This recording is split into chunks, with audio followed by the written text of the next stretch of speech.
এই অভয়া আন্দোলনের পর থেকে এটাকে যেমন কলঙ্কিত করা এবং এটার পথে তার সপক্ষে যারা পথে নেমেছে তাদেরকে নানাভাবে দমনপীড়ন করার প্রচেষ্টা চলেছে। সে প্যান্ডেল মাথা সরে থেকে শুরু করে মঞ্চ না করতে দেওয়া থেকে শুরু করে নানান পারমিশন না দেওয়া থেকে শুরু করে, এবং সেটার একটা আলটিমেট বলতে পারেন বা একটা ইম্পর্টেন্ট একটা জিনিস আজকে সকালে আমরা প্রত্যক্ষ করলাম, যেটা আমি খবর পেলাম সকালবেলা ঘুম থেকে উঠে।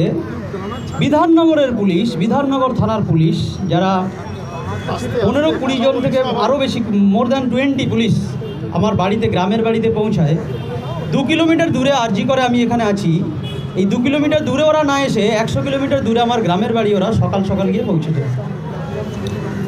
দেখুন, আমাদেরকে এটা আজকে আমি, ভবিষ্যতে আরেকজন এবং কাল আরেকজন, আজকের অন্যায়ের বিরুদ্ধে আমরা দাঁড়িয়েছি বলে আপনি আমার বাড়িতে পুলিশ যাচ্ছে, পুলিশ পাঠানো হচ্ছে আমাকে ভয় দেখানোর জন্য এবং সামাজিকভাবে আমার একটা কোনোভাবে কলঙ্কিত করার জন্য।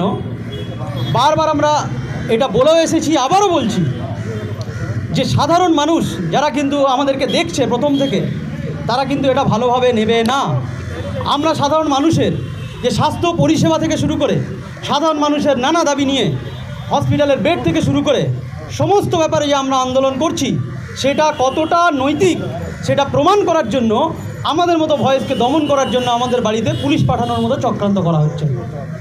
আমরা এটা বারবার বলেছি যে আমাদেরকে ভয় দেখিয়ে কোনোভাবে এই আন্দোলন কিংবা আমাদের এই সমস্ত ভয়েসকে কোনোভাবে আলাদা করে আপনি দমন করতে পারবেন না। আজকের আমরা মিডিয়ার সামনে আছি, মিডিয়া আমাদের কথাগুলো দেখাচ্ছে।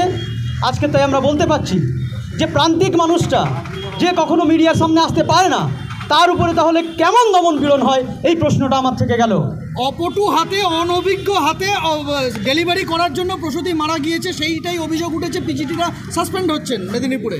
দেখুন, সাসপেন্ডের ব্যাপারে ডক্টর অনিকেত বলেছেন যে আজকের এই 12 জন ডাক্তারবাবু যাদেরকে সাসপেন্ড করা হয়েছে, এরা যদি এই মৃত্যুর জন্য দায়ী বলে আপনি প্রমাণ করতে চাইছেন, তাহলে আপনি এটা পরোক্ষভাবে বা ডিরেক্টলি বলে দিন স্যালাইন ঠিক ছিল, মেডিসিন ঠিক ছিল, ওষুধ ঠিক ছিল, তাহলে আপনি এগুলো ব্যান করলেন কেন?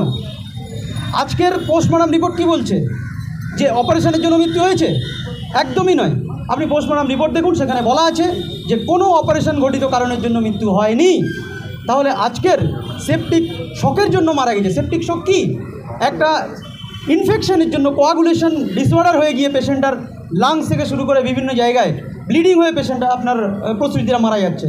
তাহলে আজকের আপনি 10 জনকে বলির পাঠা করে দিয়ে আপনি বাকিদের কাকে আড়াল করার চেষ্টা করছেন?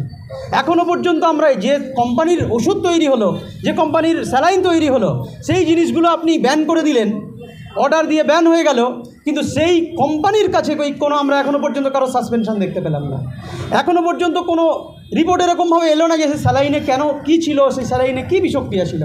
তাহলে আপনি হঠাৎ করে 10 জন ডাক্তারবাবুকে সামনে এনে এভাবে বলির পাঠা করে দেওয়াটাকে আমরা কোনোভাবে সমর্থন করছি না।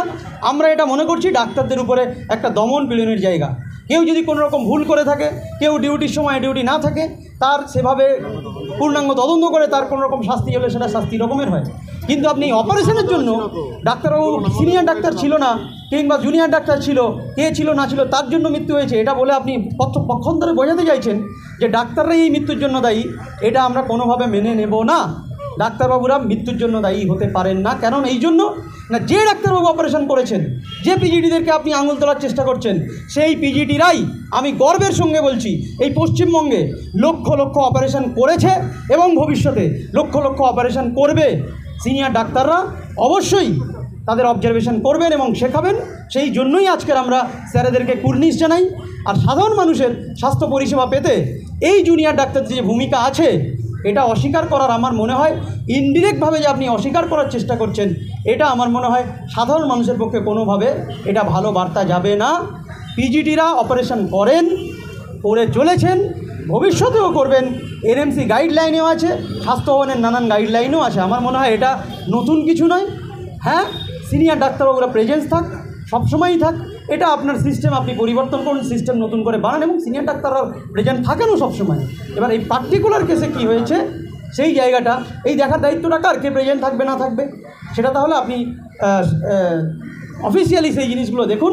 কিন্তু এই পুরো একটা প্যানেল অফ ডক্টর 10 জন 12 জন 50 জনকে এভাবে প্রসূতি মৃত্যুর দায়টাকে আপনি 26 টাকার স্যালাইনে যে দুর্নীতি হয়েছে সেই দুর্নীতির দায় এড়াতে, আপনি প্যারাসিটামলে যে দুর্নীতি হয়েছে সেই দুর্নীতির দায় এড়াতে লিভোফ্লক্সাসিন থেকে শুরু করে আরও 10টা মেডিসিনের যে দুর্নীতি হয়েছে, যেটা 10 বছর আগে অন্য রাজ্য ব্ল্যাক লিস্টেড করে দিয়েছে, সেটা আপনি রাজ্যে কীভাবে, কার উদ্দেশ্যে, কে কোন প্রফিটে এই মেডিসিনগুলো চালালো, সেই কোশ্চেনগুলো আসছে না।